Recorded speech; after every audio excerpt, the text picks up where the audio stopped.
welcome to the InfoQ podcast. My name is Roland Meertens, and today I am interviewing Omar Sanseviero.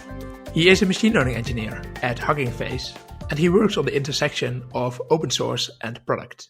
He gave a talk at QCon London, and I am actually speaking to him in person at the venue of the QCon London Conference. In this interview, I will talk with him about Hugging Face and the work he is doing there, but we will also touch on some societal topics, such as the impact deep learning models have on carbon emissions and what it means to democratize good machine learning.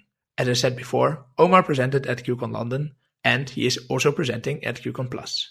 If you registered for any of these conferences, you can view his video there.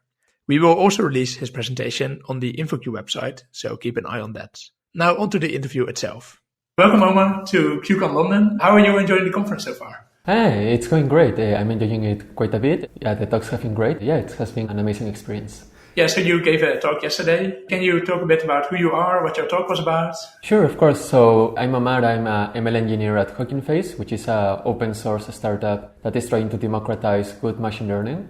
The talk about yesterday was about open machine learning, which is about how we can do machine learning in a way that everyone can use these models, that research that is being done is something that is accessible to everyone and that is very transparent, right? So it's about transparently communicating what these models do, how they work, what could be the impacts of these models. And yeah, we talked quite a bit about this, about good practices, about finding models created by the community, about collaboration. So yeah, it was a fun experience. Yeah, so what kind of models are there right now on Hugging Face? I think you guys are mostly specialized in transformers, or do you have all kinds of different models? Yeah, that's a great question. How we began a couple of years ago, maybe for a bit of context, we have a platform called the Hub. The Hub allows anyone to upload any ML model or dataset or demos. By now we have over 30,000 models, and the growth has been a bit wild. About a year ago we had 6,000 models on the Hub. 6,000 models? That's already big. Yeah. In 1 year it has multiplied times 5, right? So it's quite exciting.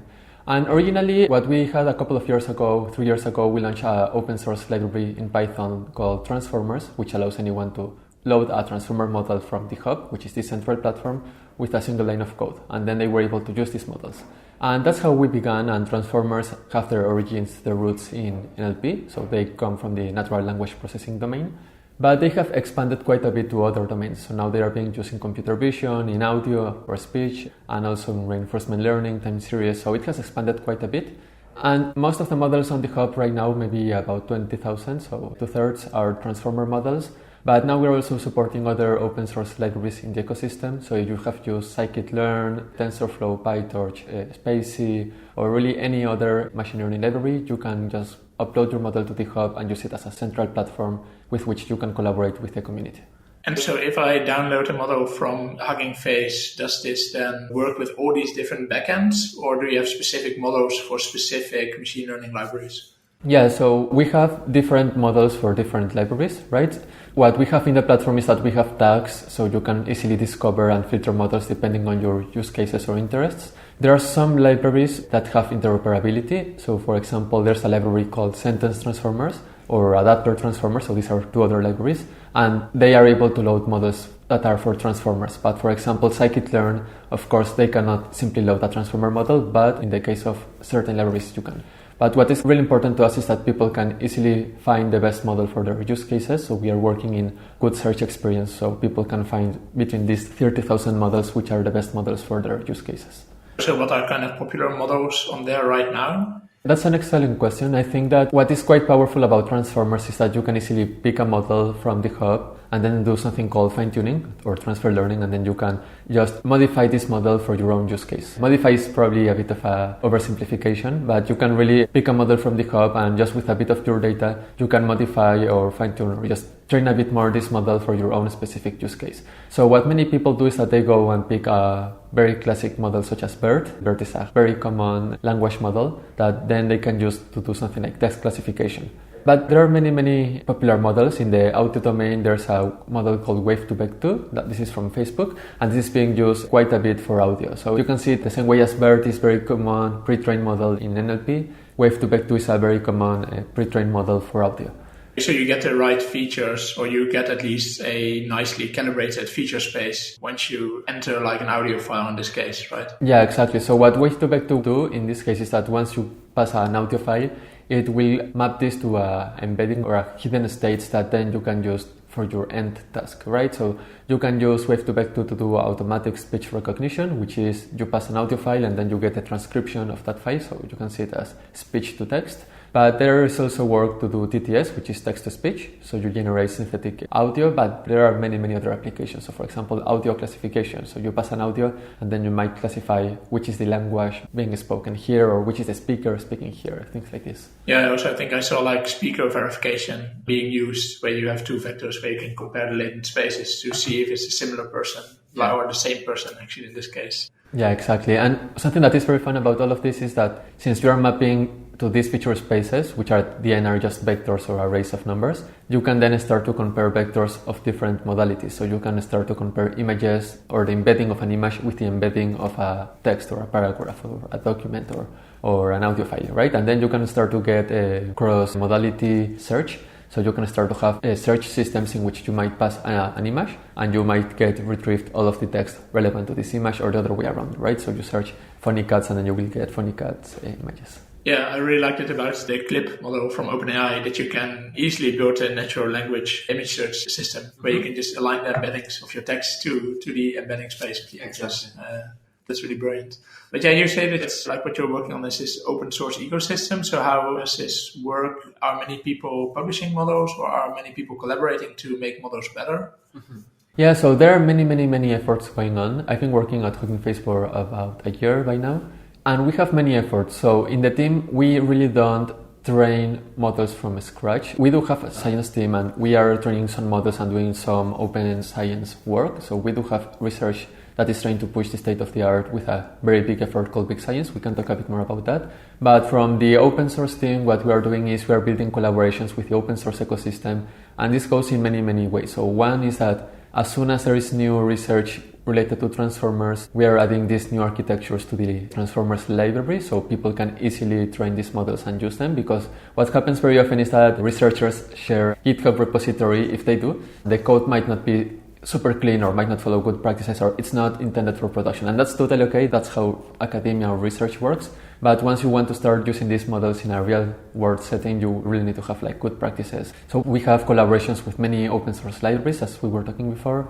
So we have collaborations with about 15 or 20 different open source teams from other companies or just from volunteers that are working in other external to Hugging Face, right? So that is quite exciting. And then there are people that are just training models and pushing the state of the art. For example, there is a very cool group called Somos NLP, which is focusing NLP for Spanish. And this is a group of volunteers that they just like to push the boundaries of the state of the art in NLP in Spanish. And they are training very interesting models, organizing events, creating content in Spanish. And it has been quite exciting. And from the Hugging Face side, we try to support them in whatever they need. So are a few examples. Yeah, so it's basically really the state-of-the-art models, the best of the best, published by the big companies, but then replicated in a more reproducible way by volunteers and kind of other people. Yeah, so in the team we do have people that are implementing these models in the Transformers library, so it's not that it's done just by people outside us. But yeah, so we are trying to replicate these model implementations in a good standardized way with common interfaces that will work with similar models for the same task. So if you want to use a model for text classification and you want to try different architectures, you can very, very, very easily change from one model to the other, even if they are different models. You can do that, right? So that's quite powerful. And how does it work in terms of the data? Do you also host the data sets, or do people download their own data sets, or are all the data sets by OpenAI, for example, public? Yeah, that's a great question. So many of the data sets for these very, very famous large models, such as GPT-3, neither the model, neither the data sets are public. The papers, for example, do explain quite a bit about how this data was gathered. So there is information about it, but the data was not published itself. Most of the time, this is data scraped from the web. So they go to Reddit, for example. It's just from many, many websites. It's not just Reddit, right? But they go to many websites, Wikipedia, Reddit, and other platforms, and they scrape data from the web. And they use this to train these models that will then gain a statistical understanding of the language. From the Hugging Face side, what we do is that we have something called datasets, and this is a bit branched into two. So we have an open source library in Python called datasets, and what it allows is to load datasets with a single line of code. With a single line of code, like load from hub, you can load a dataset with the speed you want, and it's quite nice because you can work with huge datasets of many terabytes. You can easily do filtering or mapping or do any operations you want to do about it. And then what we have is the Datasets Hub. So Datasets Hub is a platform that allows people to share their datasets. What most people do is that they just share scripts to load data from other sources. So what usually happens is that people might have their dataset stored in Google Cloud or Amazon Web Services, and then they will have a script on the hub, in the Hugging Face hub, that will load this dataset and do the splitting, for example, or any kind of post-processing that is required. And they also do the documentation for their dataset on the hub. But some people also share their datasets directly on the hub, so that means if their datasets are CSV files or JSONs or whatever, they will upload those files to the hub, and they can also use that if they want. So you can also store the dataset on the hub. And what is very nice is that on the hub you have a dataset preview thing, which allows you to explore and play with the dataset directly on the browser. So without having to run any code or download the dataset, you can just explore a bit this dataset directly in the web browser. So I think the other thing you mentioned in your talk were these model cards, right? Where if you have a model that you have some basic information about how it's trained, what it's trained on, what the model does. Can you maybe tell a bit about that? Yeah, sure. So the concept will sound quite obvious. For anyone that has done a lot of software development, you document your code, you should also document your models. But in practice, almost nobody was doing this. So this is a concept, the model cards, that was coined by Google, Meg Mitchell specifically, and her research group 3 years ago, in 2019. And the idea here is that you can have an artifact that will document your model. And of course, how you document a model is completely different as how you document your software. But usually you have things such as what this model is, right? What is it supposed to do? How it was trained, which data was used to train this model, how it was evaluated, maybe a snippet of code to run this model, so showing how to run inference, because if you don't do that, people won't be able to use your model. And then you might have things such as limitations and biases. So most, if not all, models have some biases, and we can talk a bit more about this in a second. So it's very important to document that this model might not work for a certain minority group, for example, right? If not, what can happen is that a company or anyone can go and pick this model and try to use this model for this use case without knowing that there were these limitations, and that will just lead to many different issues. How much do people know what the limitations of a model are? Because I personally, when I try something, I frequently discover the weirdest things not working, which you don't really expect. Do people really also explore what the model kind of captures in the latent space? Yeah, so this is something that some people are doing, but not all people. And what we're trying to do, we have a research group completely focused on this, is create tools to allow people to easily explore and really dive into the model and how it works, both model and datasets. So we're trying to create tools to enable researchers, but also practitioners, to really explore how their model works. There are many explainability libraries that try to show, for example, the attention mechanism and how the model is working and which words are the important ones for the model. But in practice, this is not super actionable, let's say. So we're trying to create tools that give actionable feedback that will help people to easily know what is going on here. But what people do is they give or they provide high-level description of which biases the model might have. So this is something that does exist already. Yeah. So what do you mean in terms of biases, like specific things it is good at recognizing, specific things which it is bad at recognizing? Yeah, so this is quite depending on the use case. But let me give you an example with GPT. So GPT is a very famous model that predicts which is the next word, right? So if you say, I don't know, today is a very X day, for example. So today will be a very, and you put X, it might say, I don't know, sunny or nice day, something like that, right? So it will predict which is the next word. For example, if you say, this man is working as a, the next word that the model will predict might be architect, doctor, or something like that. For example, with woman, it will say something like, this woman is working as a, and one of the predictions might be prostitute, for example, right? Yeah.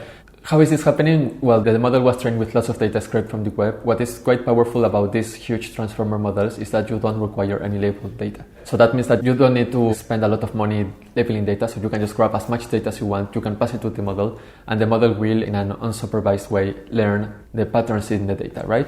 And then, as we were talking before, people sometimes just go grab this model and then they do fine-tuning or transfer learning to train a new model. And what is interesting is that these biases are also learned with the transfer learning. So this fine-tuned model will also have the biases from this source original model, right? So even if you didn't have any data that would be concerning in the fine-tuning stage, if this first model had biases, this fine-tuned model will also have biases. So this is a very clear example of what biases would mean here. Yeah, I guess that in this case, if you mostly download the Reddit data, for example, that's not a very accurate representation of the world. Or, I mean, maybe even in worst cases, it's not an accurate representation of what you actually try to predict. Yeah, exactly. So we have an effort called Big Science. Big Science started as an effort that Hugging Face proposed with the French government. So the French government is giving us a couple millions of compute power from their supercomputer in Paris. And the idea here is to train a very large language model, but in a fully transparent, open science and open source way. So this is something that Hugging Face is pushing, but it's not an effort from Hugging Face. So right now it's a collaboration between 700 researchers from different universities. So anyone that is a researcher in academia or industry can just join the effort. It's quite interesting because what we are trying to do is put all the questions up front. Which biases this model might have? How are we collecting this data? So we had a lot of work.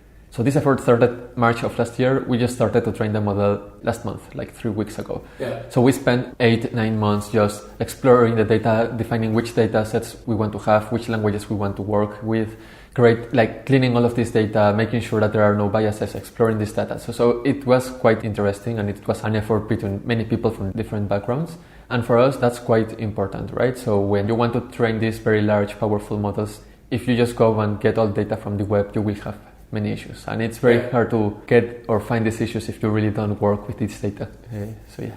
And are there any kind of practical things you can do as a machine learning practitioner when setting up a data set? Are there specific kind of tips and tricks to try to prevent these biases, or is it just something you have to keep in mind when deploying your model that they are there? Yeah, I think you need to do both. The second thing you mentioned about just keeping in mind, making sure, is something that you will always need to do in machine learning. So it's very easy for your model to have biases, and especially when your models are impacting humans' lives, you need to be especially careful about how you're using this model. Because of course, if your model is just doing something very silly or not having a huge impact, or something that is in a feature that won't have direct impact in a human life, maybe that's okay, right? But when you're impacting, I don't know, something related to healthcare, something related to loans, right? Then you need to be extremely careful. But then in the terms of if you're training a model and you want to be careful about this, you need to be very careful and really dive into your data before going and training a model. And it can be quite easy, really. Like, you can just go and see a bit your data. Many people train models without really spending 1 hour just looking at their data. And even unrelated to biases, this is a good practice in machine learning in general, because, for example, if you have different ways in which people are doing spaces or wrong tokenization method of your data, you might end up with terrible results, and just because you didn't really look into your data. And once you have your model trained, there are many things you can do. For example, what you can do is, maybe I will go a bit too deep on this, but you can do things such as looking at data in which the model prediction and the label diverge quite a bit. So if your model is predicting 0.99 but the label was 0, that means that the model is terribly wrong or the label is wrong, right? So that's an easy way to just get some data that might be interesting to look at. If you're using a threshold boundary, you might want to look data near the threshold, because those are samples in which the model might be struggling a bit. So you should probably go, because there might be or an issue with the model or an issue with the data, right? And then you can do other things. For example, you can look at data based on how much loss it causes. So once you train the model, you can pass a lot of data and see which was the change of the loss based on each of these samples. And the ones with the largest loss, those are the ones making a biggest change in the model. So you probably want to take a look at those samples as well. Maybe those are too practical, but yeah, those are nice ways. And it helps not just for biases, but it helps to find interesting data in your dataset. Yeah, I think at least it will probably give you a hint on what extra data to collect and how to do it. One other thing I sometimes read is that if you know where your bias might be coming from, just giving it as an explicit feature into your model. So if you know that maybe people from certain areas are kind of actively being biased on school results, just adding the area as a feature might actually teach the model that this feature is unreliable, that you have a different representation for these people. Yeah. Yeah, I think in terms of biases, there are many things that you can do, but I don't think there is a single solution for every problem. Right now, we are talking a bit about text data, right? But once we talk about image data, for example, then it gets complicated as well. Or if you are talking about tabular data, so tables, for example, it happens a lot that you have some columns or some features that are strongly correlated with some, I don't know, with gender, for example, right? Or some race.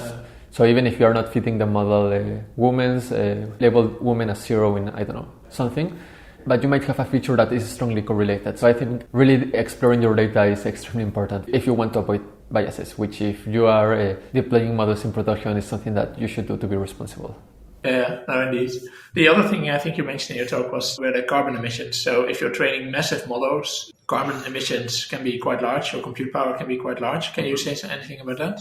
Sure, I think this is linked as well to the model cards. So when you share models and you publish the model card, which is documenting how this model works, you should also document which are the ecological implications of your model, right? So right now what we have on the hub is that in the model card, you can specify in the metadata, which is some information, some metadata about the model, you can specify which are the CO2 emissions. And at least to the transformers library, we have added callbacks and functions that allow people to very easily track the CO2 emissions while the model is being trained. Now, maybe to take a step back and talk a bit about what does ecological impact mean, or why are we talking about CO2 emissions now? So these models are very, very, very large. They are really huge. So we were talking about hundreds of billions of parameters for some of these cases, right? So there are models that are just 2 or 3 billion parameters or some millions. But training these models can have a bit of impact. So right now, some of the largest models might have the impact maybe of a flight, an intercontinental flight, or maybe the lifespan of a car in the US, for example. But this is for very large models. So these very large models is not something that everyone is training. So most people are training very small models that really don't have as much ecological impact, but it's very important to document this. There is something called the loss of scaling, which shows that as you grow the model, the better the performance will be, right? So the trend that has been happening already for the last 4 years is that people are just going with larger and larger and larger models. Just 2 days ago, today is Wednesday, right? So on Monday, Google released a model with 500 billion parameters, I think. And of course, if we keep seeing this trend, and I think we'll keep seeing this trend, the models will just consume more CO2 just to train them, right? And then when you put them in production, they will also consume more compared to a scikit-learn model with I don't know, which is super small, right? Yeah, like the GPT-3 models you can't run on your laptop, and you can't even run them on a single machine. You really have to have a data center and have an API to interact with them. Yeah, exactly. And even if some of these models are open source, as you're saying, that you need to have many GPUs just to load the model, right? So it's very important to document them. There were some other talks yesterday about this, so it's quite interesting. So I would suggest you to look at that talk. But I think something important is that this doesn't mean that we should not train these models, but we should make sure that we are training models that are solving relevant issues and that we are being careful about reducing work that already exists, right? So this concept of fine-tuning or using pre-trained models really saves not only in money, but also in ecological impact, right? So you can just go fine-tune a model and it will just take you a couple of minutes or hours in a GPU and that's it. But if you want to train one of these large models, it will take a lot of money, hundreds of thousands of dollars and many GPUs, right? So I think it's quite important to try to leverage the existing work. And if you train models, even if they are small, starting to document the CO2 emissions is, I think, a good practice that we'll start to see more and more, because the models are becoming larger. And when we are comparing or benchmarking models, also measuring not just the accuracy or the precision or just a single number, but also look at metrics such as how fast this model is, if it can be deployed, or what's the CO2 emission to train this model, are things that are important to compare between different models. So if you have a model that is extremely small and have 2% less in precision, which can happen when you do distillation, maybe you can take that hit, right? Maybe that 2% less precision is completely okay if that means that you will be saving in CO2 emissions and a lot of money in compute as well, so Yeah, that's indeed a good point. So the last thing maybe you mentioned in your talk was version control for deep learning models. Would that be a solution that you always kind of start already with existing features and only have to train a tiny bit? Yeah, so having version control is a good practice. What I was talking at my talk was comparing how we do software to how we do machine learning, right? So when you're working in a software project, you won't just go and release your large software related project, right? Or your, I don't know, like open source library, you will work and iterate on it and do like an iterative approach with it. So we try to do the same with these models. So for example, a model you might train for 100 epochs or 100 iterations. So instead of just pushing the last model, you might want to save every 10 epochs, for example. And this is a good practice because maybe your last model was not the best one, but a previous one. So having this is a nice way, right? To be able to just go to different versions and really compare the different versions. What some people have been doing already for many, many years is that they might have some callback. For example, in Keras, I think many people do this and you just save the best model. But then we're going again to this world in which you just look at one or two numbers, right? So you just look at the best model related to precision, but there are really many numbers that you should look at when you want to push a model to production. So having version control is important. If you are training a model for a few weeks, for example, you might want to just keep pushing models to the hub, and then you might want to keep updating the metrics, and at one point you might be able to compare all these metrics across time. So that's quite useful. And then if your model just breaks, you can also just go back to a previous version. Yeah, so for example, if you would be normally train your model for 100 epochs and you update your dataset, you want to continue training on the 50th epoch, so your kind of latent features are already relatively well, but then still have enough space to learn, right? Yeah, exactly. And do you also see that that's something on Hugging Face where people keep building on top of existing models to keep building more advanced models, or is this something which is relatively new? This is happening. I would not say it's happening that much, but I'm seeing this more and more. So I think this trend will just keep going up. Yeah. And then maybe the last thing, we wanted to talk a bit about democratizing good machine learning. Can you say something about what you mean with that? Sure. Yeah, so really I think this is a very complex topic and we could talk a few hours about this. But something important to keep in mind with machine learning is that as a software engineer, it's very easy to see machine learning as, okay, we're solving this problem and that's it. But at the end, we are impacting humans' lives. So it's very important to always keep that in mind. And when you are doing machine learning, there are many aspects to this. So for example, from the research perspective, when you're doing machine learning research and you are proposing or publishing these huge models that nobody can train except these large institutions, then you're making science or research not accessible to everyone, right? Yeah. So if you want other researchers to be able to evaluate your model, you cannot do that. When we are talking about these huge models, people that are working in low digital resource languages, so for example, if there are not that many datasets in Spanish, people won't be able to go and train any model, right?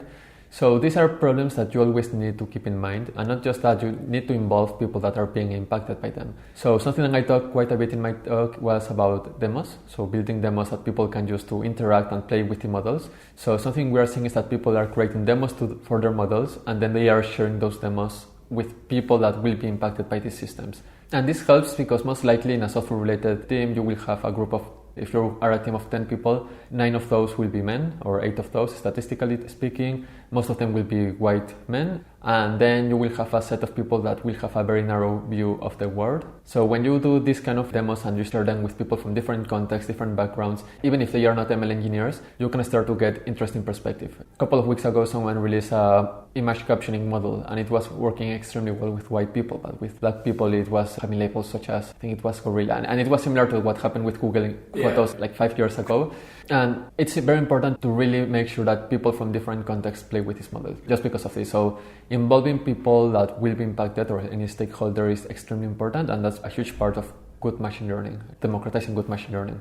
So we try to involve people both from the, okay, we have a model, so let's validate it and let's see how it works with different groups. So that's something that we do. We try to do these open science efforts to really enable people to do things. And then we're doing many different things to enable people from underrepresented groups to be able to use machine learning.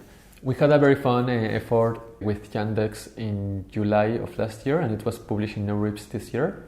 And the idea was to do distributed computing. So these people didn't have GPUs. What we wanted to do was train a very large model for their local language. What we did instead was, you could see it as distributed computing, and each of these persons provided a bit of their compute power from their own computer.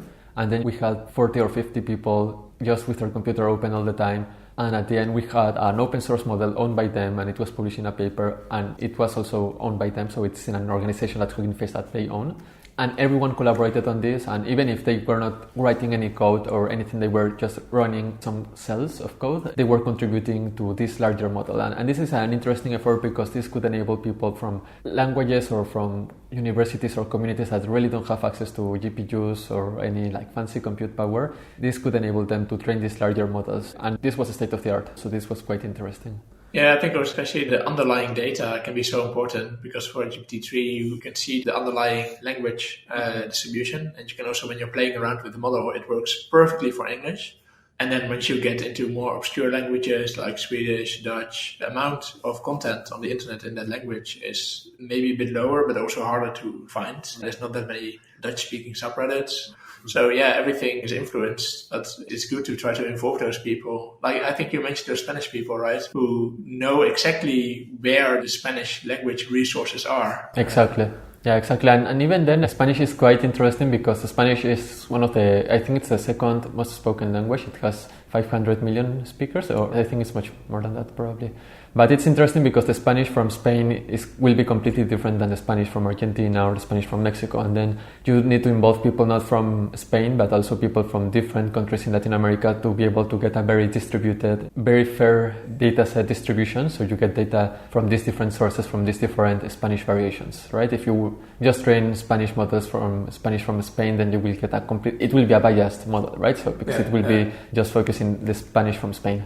So that's a key topic as well. So really involving the people to get these data sets, right? So if you just speak English or you just live in an English-speaking country and then you want to train a large model for Italian without involving anyone that speaks Italian, you probably cannot do that, right? Yeah, you will get some numbers that will show you that the model is doing great, but if you don't have any idea of how this model is really working, that's not great. Yeah, and also just getting a feeling for what are the relevant resources. So every time I'm learning a new language, you're trying to figure out where is the content, where is good quality content, and as a non-native speaker, you have no clue about all the kind of cultural aspects or the social aspects of a new country. So yeah, involving a lot of people is so important. Yeah, so for example, with Big Science, which is this effort with 700 researchers I was talking about, we are targeting 7 languages, I think. I'm not that involved in the project, but between those languages, I think there was French, German, and Italian. And something that they did was a dataset catalog. So even before creating any dataset, they just explored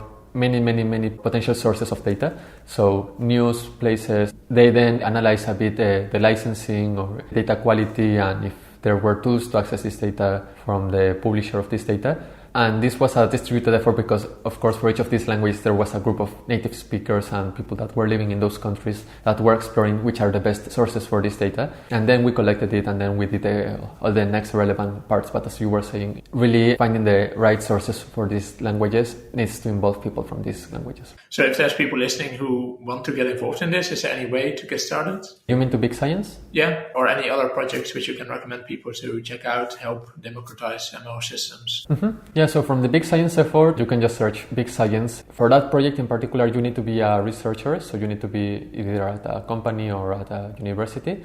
But really, there are many ways in which you can contribute. As a first step, I always recommend just go to GitHub and see a bit which are the datasets available, because there are 3,000 datasets, see which are the models available, and many times if you're already doing machine learning, you can potentially already open source your work, right? Of course, it really varies of what you are doing within the machine learning ecosystem, but there are many things that you can do to contribute back to the community. And everything we do is open source, so if you're interested in datasets or in transformers, you can go to these libraries and contribute with a new model architecture or a new dataset if that's something you would like. So yeah, I think there are many potential venues in which you can contribute to the ecosystem. Yeah, sounds good. Thank you very much for this talk. Enjoy QCon London. Have a good day. Thank you, and thank you for the invitation. That was the interview with Omar. Thanks again, Omar, for participating. I hope you enjoyed listening to this in-person interview recorded at QCon London, and thank you very much for listening to the InfoQ podcast.